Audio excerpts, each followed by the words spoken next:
This is the executive summary of the 2019 National Budget Speech of the Republic of South Africa, presented by the Finance Minister, Tito Mboweni, in Parliament on Wednesday, the 20th of February 2019.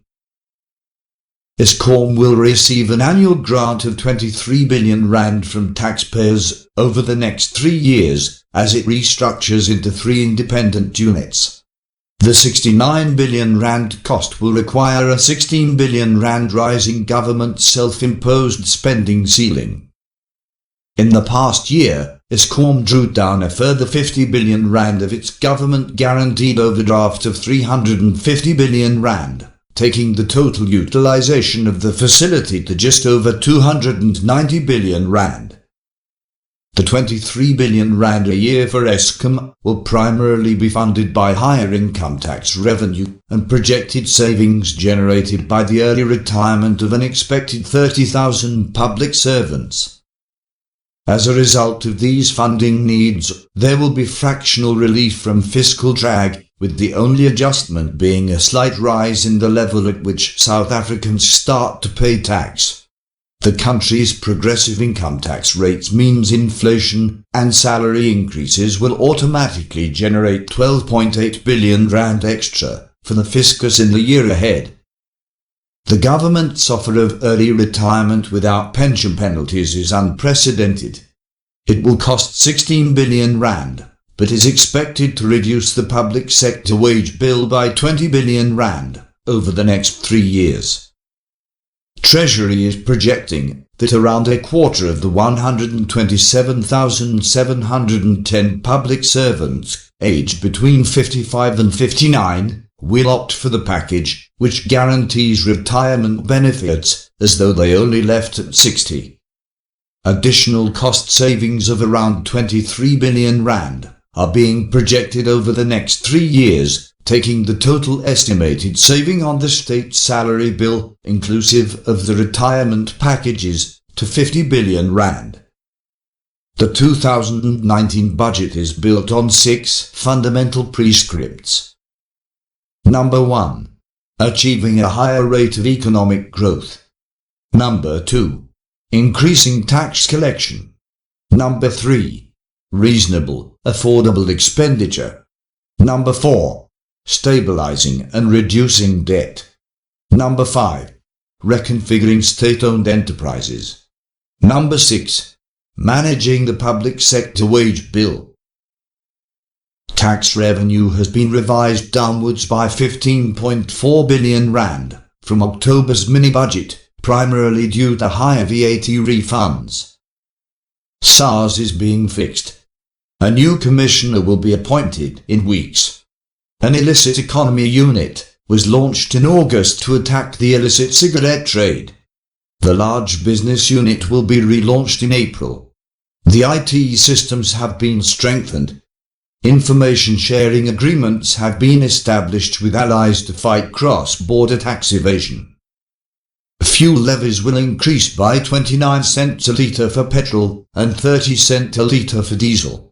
This is the first time in recent memory that the adjustment has been below inflation, and it will raise 1.3 billion rand. An export tax will be introduced on scrap metal. Since the mini-budget, steps have been taken to reduce state spending by 50 billion rand over the next 3 years. Half of this saving will come from the early retirement proposal and natural attrition of public sector staff. Against this, spending will increase by 75 billion rand, primarily through the injection into Eskom, 69 billion rand, with smaller additional allocations to the infrastructure fund, 5 billion rand, and the 2021 census, 1.3 billion rand. Government is setting aside 23 billion rand a year to support Eskom during its reconfiguration into 3 independent components. Eskom used an additional 50 billion rand of its 350 billion rand government debt guarantee in the current financial year.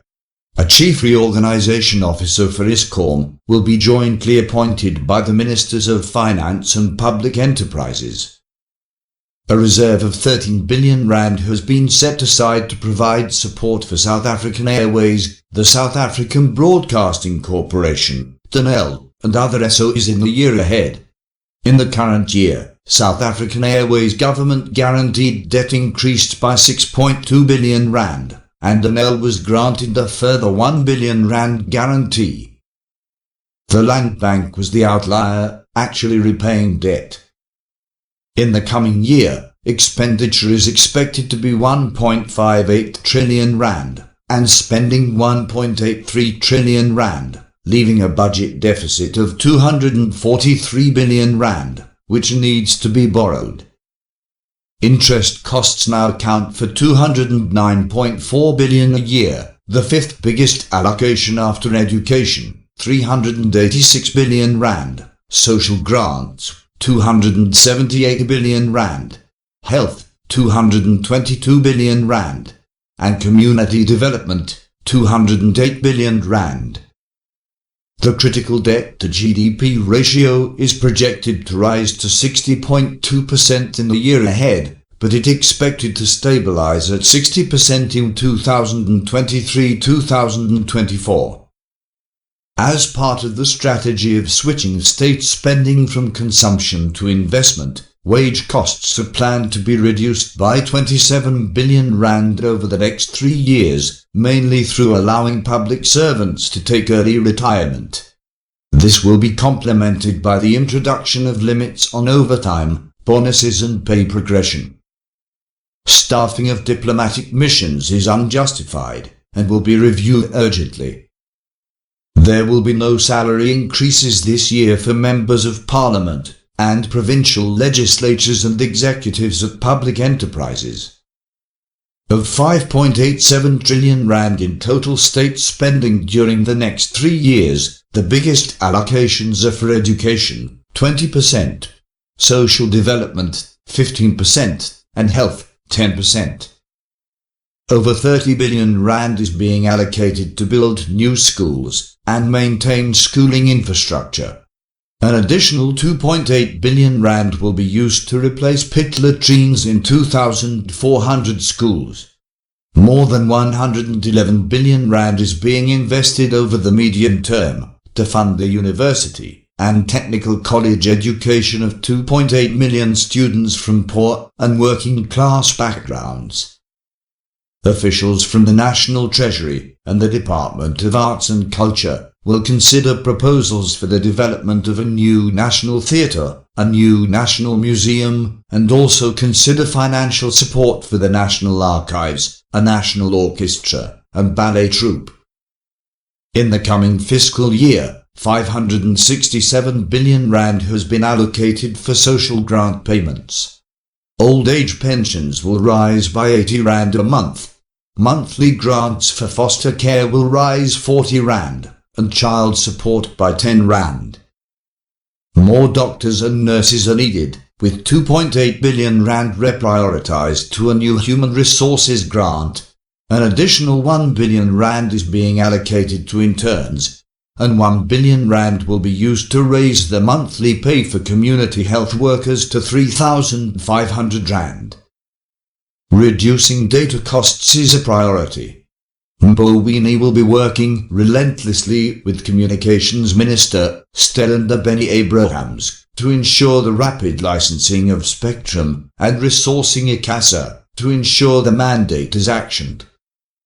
Industrial business incentives worth 19.8 billion rand have been allocated.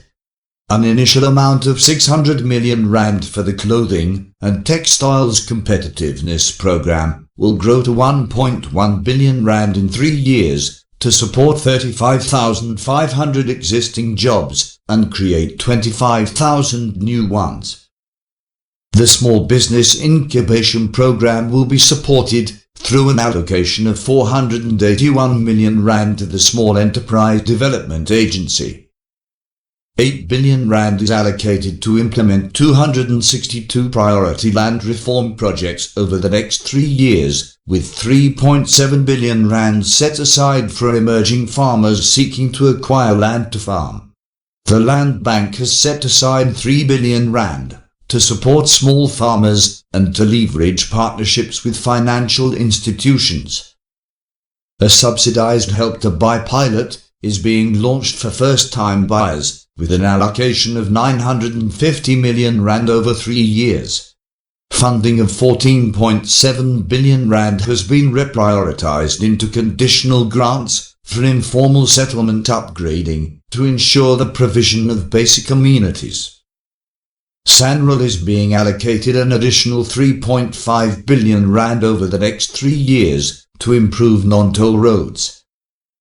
Treasury is working with the Department of Justice to support the establishment of a new investigating directorate in the National Prosecuting Authority. The Infrastructure Fund will accelerate R526 billion worth of on-budget projects by bringing in the private sector and development finance institutions. In several instances, the private sector will design, build, and operate key infrastructure assets. In addition, government will commit R100 billion over the next decade. Thanks for watching. Please comment, like, share and subscribe.